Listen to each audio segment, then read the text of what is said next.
let's go.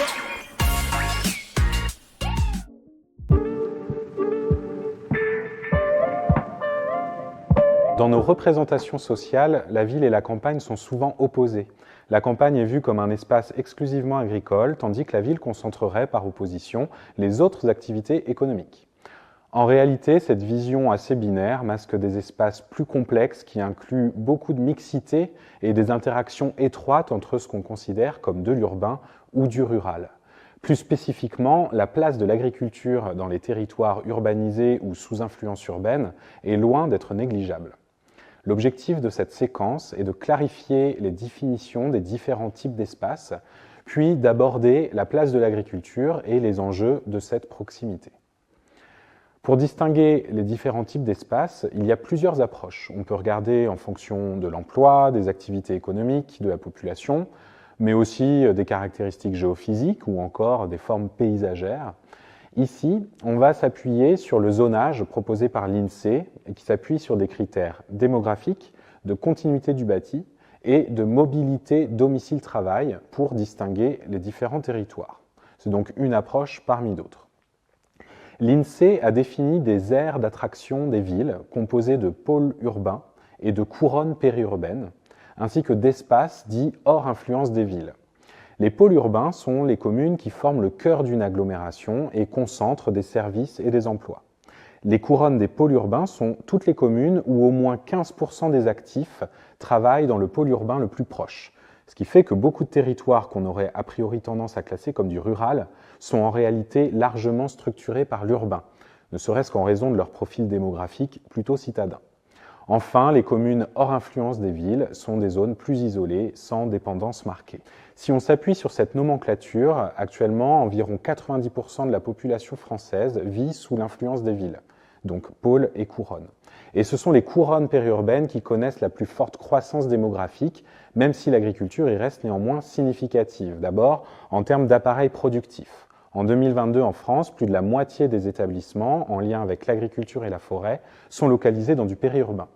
Mais aussi en termes d'emprise spatiale. Les données d'occupation du sol nous montrent que, bien que les surfaces agricoles aient plutôt tendance à décroître considérablement, l'agriculture représente plus d'un tiers de la surface des pôles urbains et près de 2/3 dans le périurbain. Cette emprise spatiale importante n'est pas sans incidence en termes d'enjeux territoriaux.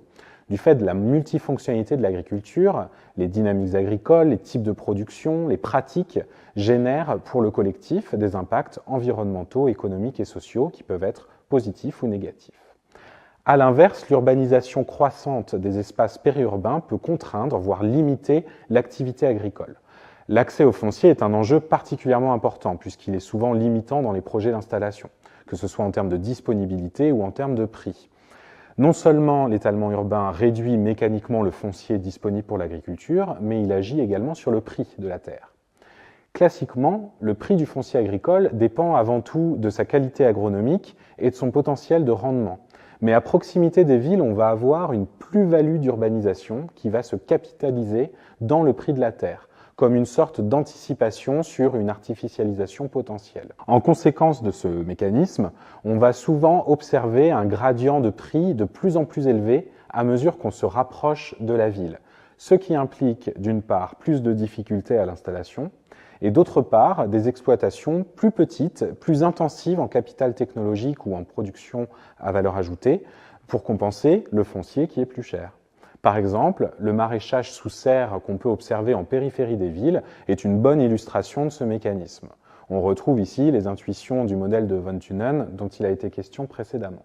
En dehors du foncier, la proximité de la ville peut induire d'autres contraintes, des problèmes de cohabitation ou de conflit avec le voisinage, des difficultés plus techniques du fait d'un espace fragmenté, d'un éventuel isolement par rapport aux autres acteurs de la filière, ou encore une voirie qui est généralement plus adaptée aux mobilités citadines qu'aux engins agricoles.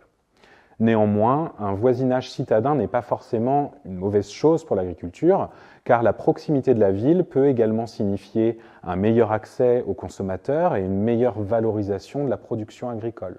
Par exemple, par le biais de la vente directe, de cueillette à la ferme ou via d'autres diversifications ou innovations commerciales qu'on retrouve justement de manière plus conséquente dans ces espaces sous influence urbaine. La proximité de la ville garantit également un accès facilité aux aménités urbaines, aux services publics et aux bassins d'emploi, ce qui peut être attractif pour le conjoint ou la conjointe et pour le ménage de manière générale.